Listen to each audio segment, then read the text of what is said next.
Hello folks, and welcome to a much more chilled 40k rant. I promise you I will not be shouting in this one because we have some little people running around the house today in the background and I can't be sitting in my room swearing into a microphone. So there we are, you're safe from profanity here, at least for the next 10 to 20 minutes. If you like what I do, please like the video, it does wonders for me in the old algorithm, and if you can do, subscribe to the channel, it really does help me out. So, today I wrote a script, but it kind of consists of several bullet points of how I generally feel about this idea. And it's something that I was at a barbecue this weekend and I was talking to a few friends who were there about Warhammer and the general gist of 40k and where it's going to go over the next 10 to 15 years. And nobody could really tell me quite how it's going to fit in with, Marvel and, Disney and all these other Star Wars and all these other big tropes and big franchises that are out there. Where does it sit? What does it do? We know at the moment Amazon are trying to get a Warhammer 40,000 show off the ground. And that will be its first big foray into the mainstream. But does it need to be? And can it coexist with the mainstream and still remain Warhammer 40,000? In this video, I'm going to argue that it can't. For me, Warhammer 40,000 is the antithesis to most of the modern situations and modern politics that we have going on. And please, do not let me frame this argument or don't take away from this argument that I'm going against modern political viewpoints and saying that's rubbish, we shouldn't be doing that. No. You know what? Being tolerant of other people is good. And, being a good person to other people is good. It's something that I'm struggling with at the moment in my own game writing, right? Is that I'm having to explain to people at the start of a game that is very grimdark, the one that I'm writing, it's a grimdark medieval fantasy setting. I'm having to explain to them, like, look, you won't be seeing democracies here. You won't be seeing equality here. You won't be seeing, women being treated equally to men here, because that's not how such a setting works. These were darker times, and I'm going to show you these darker times, because I think it's more interesting that way. And if you want to play a character who goes against the grain, you can do, but the world will push back, and will call you out for it on occasion. That's just how it is. And I'm finding that quite difficult.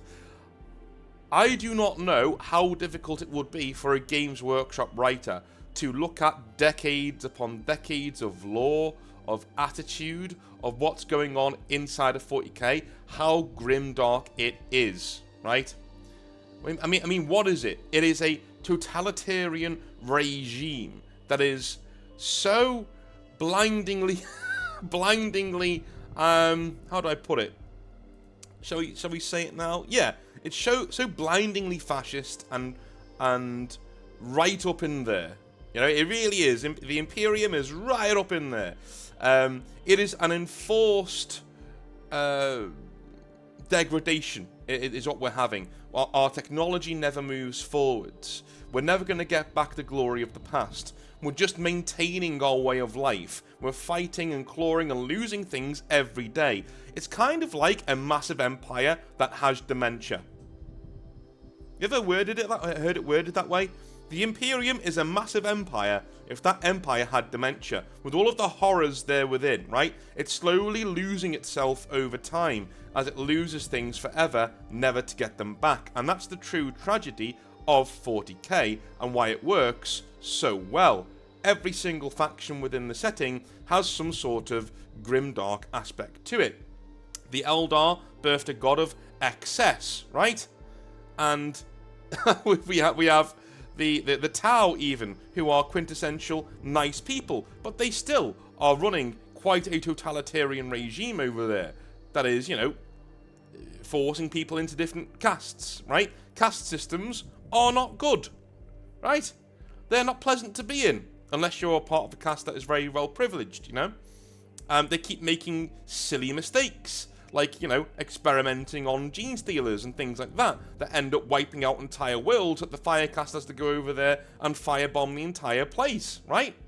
It's not great. And that's the Tau. And they're nice. Before we even get into chaos, right? We could be here all day about chaos. The orcs are probably... Again, this is 40k. The orcs are probably the most good guy faction in the entire setting. Why? Because they enjoy war. And they want to spread their enjoyment, and they want you to enjoy a bit of war as well. They don't hate you. They don't want to wipe you off the face of the earth. They want to fight you. Because they think that's fun. And they're like, why shouldn't you be having fun? Let's all have fun together and whack each other over the head in the center of this battlefield. Okay? Cool. That's it. So the orcs are, unironically, the best good guy faction in the entire game. Because their inspirations and their intentions are to make sure you're having fun as well. And you're getting to fight in their big ruckus as well. But that is where we are with 40k. It is not a setting where good people prosper. And I think it's one of those settings that is completely antithetical to anything modern. That is why... Have you ever wondered why there is such a vociferous backlash against any modernization of 40k, a changing of 40k?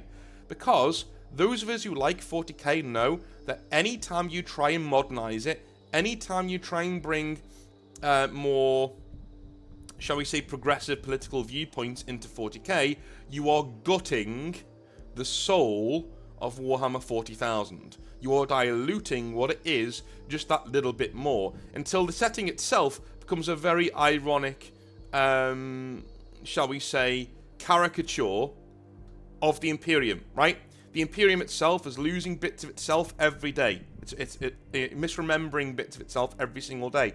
I would argue, as 40k goes more mainstream, that's what we're seeing. We're seeing our original beloved grimdark setting starting to ebb away and starting to have more pieces of itself ripped away on the altar of, you know, diversity and inclusion and things like that. That is why there is such a backlash each and every single time one of these things comes up, like the female custodies and things like that. It's not because these people are bigots. It's not because these people don't want you in their game. They do want you in their game, right? But they want you to be in their game, enjoying it for the same reasons that they do. That's the entire point. They want you here with them, enjoying a grim, dark sci-fi setting that is utterly grim, but the heroes of this setting are such that they are incredibly inspiring because of the hopeless odds that they face.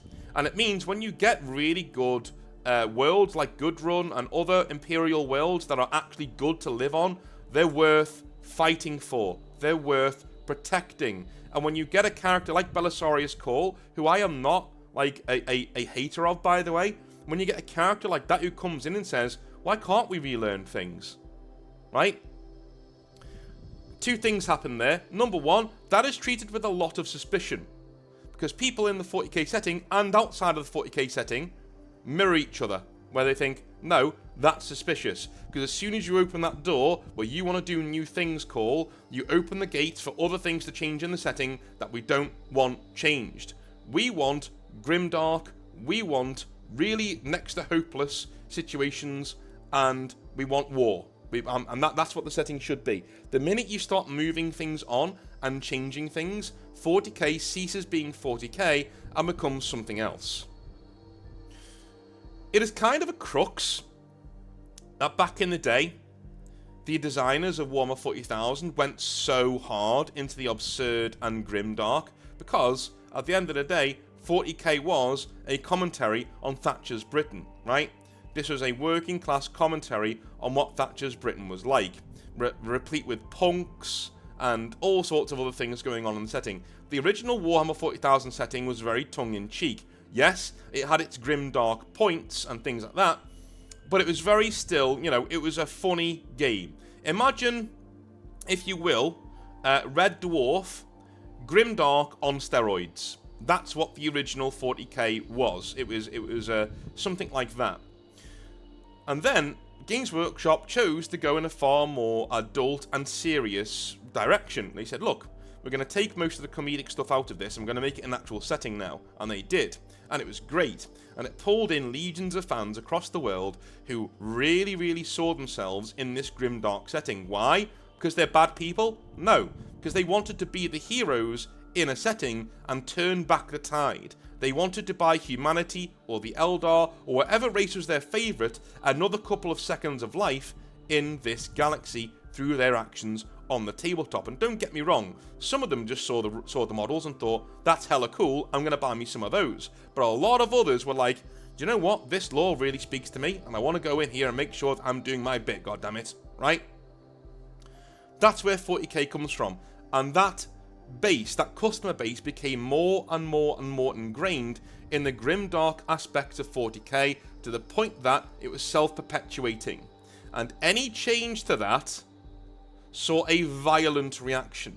The first few times we saw this was somebody by the name of Matt Ward, who wrote the Ultramarines and the Grey Knights back in the day. He went absolutely AWOL with some of his lore descriptions of what was going on, and his rules were absolutely bonkers. But if you could see what a weaponized version of the 40k fandom looks like, just look at the vitriol and hatred that man got for years and what he had to put up with. Yeah.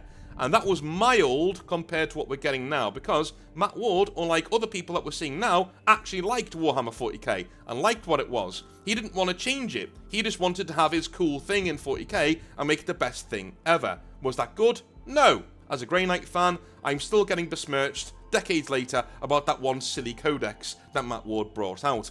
But, moving on, the people that we have today making changes to Warhammer 40,000 are making changes at a catastrophically deep level, alright? We're now seeing things like female custodies, and whilst I spoke at length about that when it came out, I also think it shows a sea change in what Games Workshop think about you, the consumer. They don't care about you. They don't care about what you think. They don't care about your opinions. And they don't care about the reasons you like 40k. They don't. They are chasing mainstream money. And in doing so, they're going to people like Amazon, and I truly believe Henry Cavill will have all of the best intentions when it comes to the Amazon TV show, but I also believe the reason why we're getting news saying he might not want to do it anymore is that he realizes that they want to make it mainstream and he doesn't want to. I do not think, categorically, I do not think that Amazon TV show will be a good thing for 40k. Will it be a good thing for Games Workshop? Probably, yeah, because they're not footing the bill for the series, and it'll bring in a lot more viewers and a lot more eyeballs to the product. But for me and you, the grimdark people, the people who love 40k for what it was, the people like Henry Cavill, who grew up with 40k, getting White Dwarf, and reading these really hopeless situations where these heroes are just fighting to the last to maintain our way of life, to maintain the Imperium, and the fact that it's so scary. The Imperium is scary because you can see it happening. When I explained it to somebody in the United States who had nothing, who didn't know anything about 40k, he said, well, why is it so grim like that? And I said, they got no other choice. That's the beauty of that it's such an elegant setting, because everything links into everything else. The Imperium isn't this way because it's a theme they went with, even though it was, right? The Imperium's this way because they're facing things like the Tyranids, and the Necrons, and the Orcs, and God knows what else is out there, wanting to eat and devour and, you know, murder F-U-C-K humanity into oblivion, right? The Imperium has to be that way because it's so vast. And we had the tools to rule such a vast empire back in the day when the Emperor was walking among us. But newsflash, he isn't anymore. And the only way we can get that thing back again, we can get this Imperium running, and we can hold it together, is by relying on faith.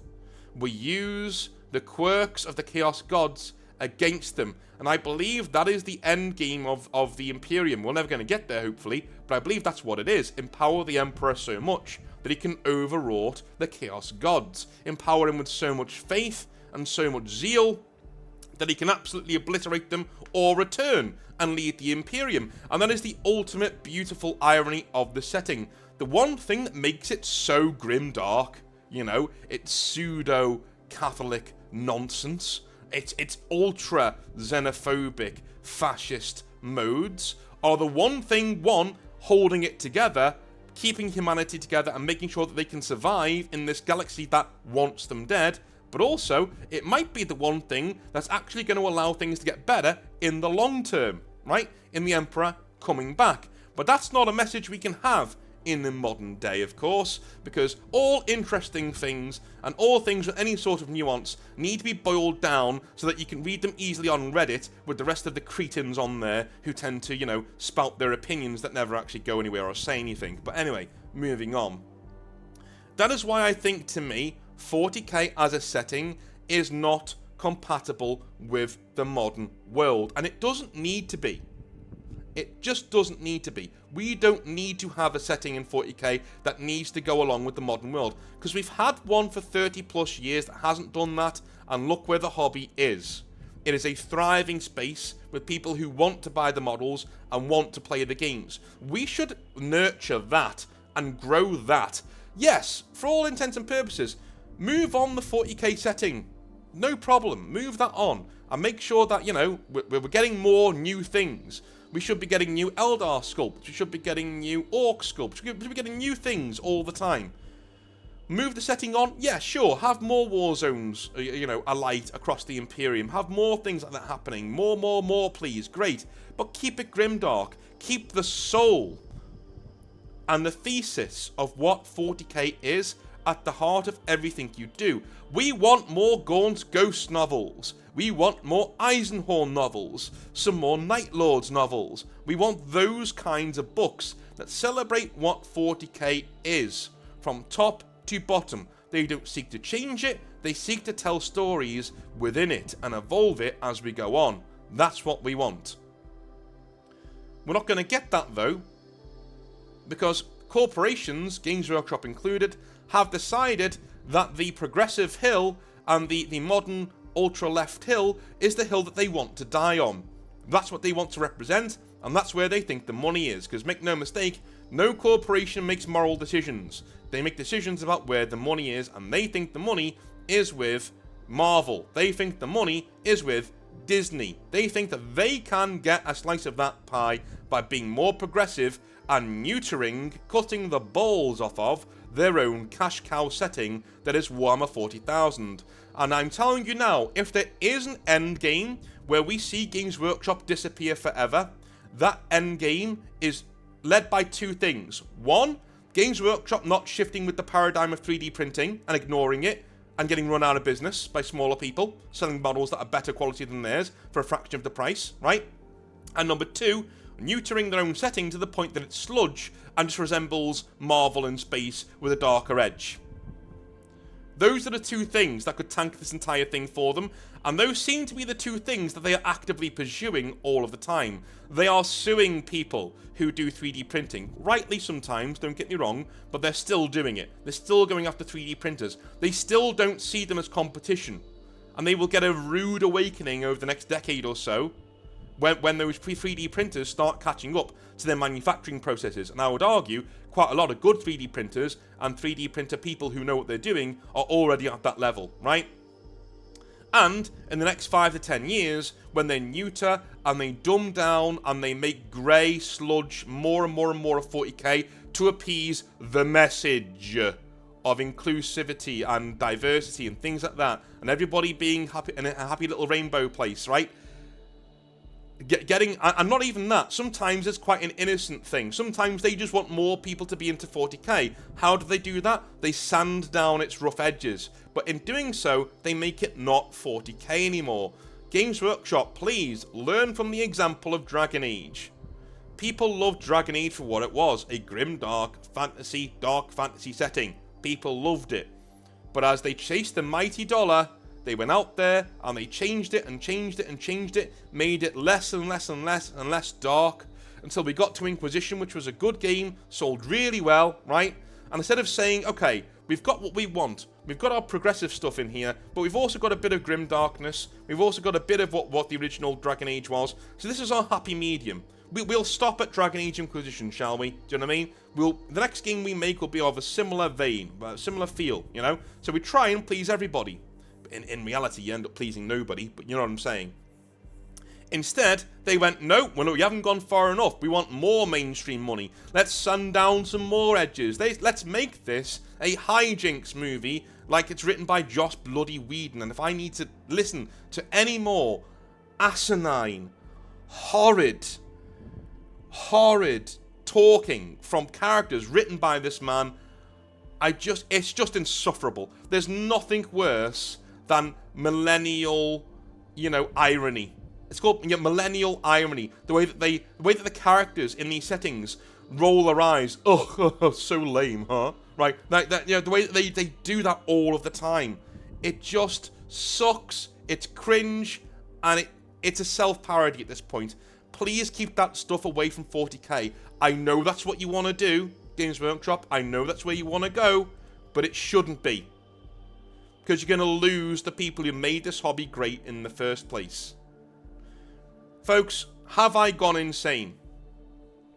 Let me know in the comment section down below. Do you think 40k is able to be produced in the modern world? Do you think it's able to be, injected with modern world politics and it still survives? Or do you think, like me, that 40k should be in its own stasis? And yes, still sold now, new stuff still should be made now, but we should leave modern day things way away from this thing that was originally meant to represent Thatcherite Britain, right, back in the day. What do you think? Let me know in the comment section down below. I love you all long time. I would love to see some discussions in the comments. I always love seeing that. And I will see you tomorrow for some more Hobby Nightmares. Have a good one. Bye now.